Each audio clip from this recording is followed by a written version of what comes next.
دسمبر کو چائنا کے شہر ووہان میں ایک بیماری نے جنم لیا اور دیکھتے ہی دیکھتے وبا کی صورت اختیار کر لی اور پوری دنیا کو اپنے حصار میں لے لیا۔ فروری 2020 میں پاکستان میں بھی شور اٹھ گیا کہ کورونا پاکستان میں بھی داخل ہو گیا ہے۔ شروعات میں پاکستان کے لوگوں نے اسے سنجیدہ نہ لیا، لیکن ایک شخص تھا جس نے اس کو سنجیدہ لیا، اس پر ریسرچ کی اور اپنے سندھ کو بچایا۔ جی ہاں، میں سید مراد علی شاہ کی بات کر رہی ہوں۔ یہ بات ٹھیک ہے کہ انہوں نے ہم پہ کوئی احسان نہیں کیا ہے، انہوں نے اپنی رسپانسبلٹیز، اپنی ڈیوٹی نبھائی ہیں، لیکن ہمیں خوش ہونا چاہیے کہ ہمارے پاس ایک ایسا وزیر اعلیٰ ہے جس نے اپنے فرض سے لاپرواہی نہیں دی، جس نے انیشل ٹائم پہ بروقت بالکل صحیح اقدامات اٹھائے۔ سب سے پہلا قدم ان کا جو تھا کہ پاکستان کے کالجز اور اسکول کو بروقت انہوں نے بند کروایا۔ میں گارنٹی سے کہتی ہوں کہ اگر اس وقت کالجز اور اسکول بند نہ کروائے گئے ہوتے تو آج ہمارے 40% طالب علم جو ہیں اس وائرس کا شکار ہوتے، ہمارے ملک کا مستقبل بکھر جاتا، ہمارے ملک کا مستقبل مر جاتا۔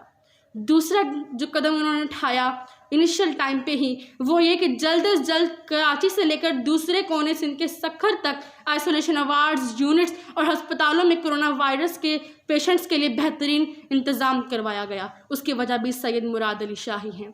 سید مراد علی شاہ نے اپنی تقریر میں کہا کہ ہم لوگوں کو کرونا سے ڈرنے کی کوئی ضرورت نہیں، اور بے شک ہم مسلمان ہیں، ہم پہلے بھی بہت سی تکالیف اور وباؤں سے لڑتے آئے ہیں، اور انشاءاللہ اس وبا سے بھی ہم لڑ کر جیت جائیں گے۔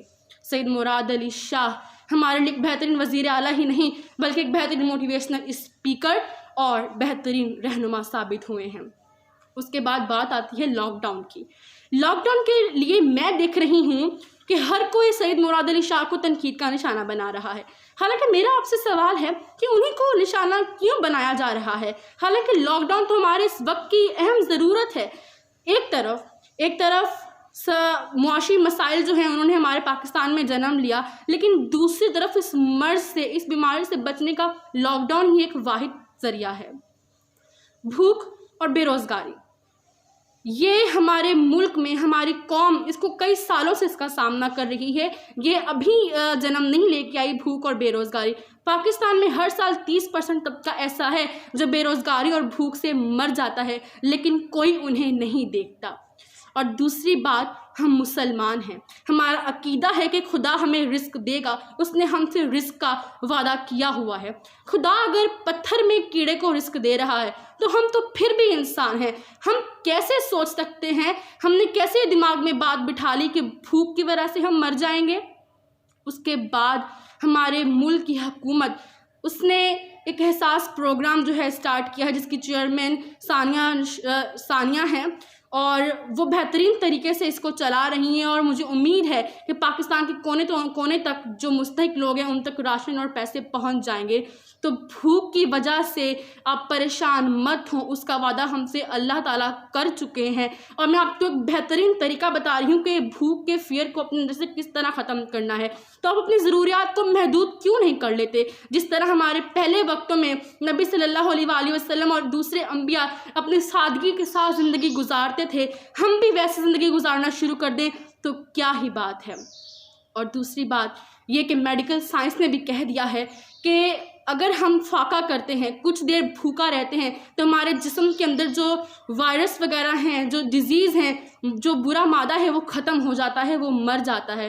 تو اگر ہر چیز جو ہے وہ یہ علامت دکھا رہی ہے کہ بھوک سے ہم مر نہیں سکتے، تو ہم پھر کیوں بھوک کی وجہ سے ڈر رہے ہیں، کیوں ہم لوگوں نے خوف اپنے اندر پیدا کیا ہوا ہے۔ اس کے بعد ہمارے ملک میں مخیر حضرات موجود ہیں جو اس وقت کھڑے ہوئے ہیں، جو اس وقت پاکستان کو سرو کر رہے ہیں، تو ہم لوگوں کو کورونا سے کوئی خوف نہیں ہونا چاہیے۔ خدارا اگر ایک بندہ ہاتھ جوڑ کے آپ کے سامنے کہہ چکا ہے، سید مراد علی شاہ نے آپ سے کہا ہے کہ لاک ڈاؤن میں رہیں، اپنے گھروں میں رہیں، آپ محفوظ رہیں، ہمیں جانے چاہیے، جان ہے تو جہاں ہے، بعد میں معیشت بھی اسٹرانگ ہو جائے گی، تو خدارا آپ اپنے گھروں میں محفوظ رہیے۔ اس کے بعد آج کل یہ باتیں چل رہی ہیں کہ پچھلے ہفتے 1-2 دنوں میں کراچی میں بہت ساری اموات ہوئیں، جس کی وجہ سے گورنمنٹ بھی پریشان ہو گئی تھی۔ ظاہری بات ہے کرونا کی سچویشن چل رہی ہے تو گورنمنٹ کا پریشان ہونا بھی بنتا تھا۔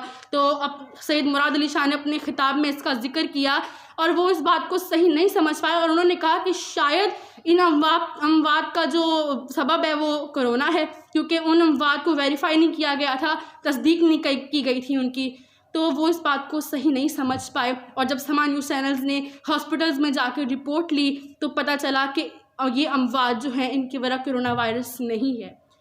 تو اب سید مراد علی شاہ کو تنقید کا نشانہ بنایا جا رہا ہے کہ انہوں نے کراچی کی عوام میں خوف و ہراس پھیلا دیا ہے۔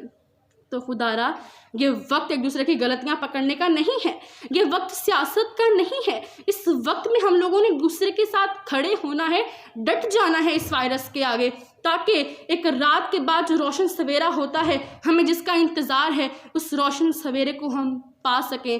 سو پلیز ایک دوسرے کے ساتھ رہیں، کسی کو غلط نہ کہیں۔ سید مراد علی شاہ جو قدم لے رہے ہیں ان کا ایک ایک قدم بالکل صحیح ہے۔ اگر کوئی غلطی ان سے ہو گئی ہے، کسی بات کو وہ صحیح نہیں سمجھ پائے تو برے حالات میں تو ہمارے گھر کے سربراہ بھی الجھ جاتے ہیں، تو خدا را ان کو معاف کریں اور ایک ساتھ ہو کر آگے بڑھنے کی کوشش کریں۔ انشاءاللہ ہم اس وائرس سے بہت جلد چھٹکارا حاصل کر لیں گے۔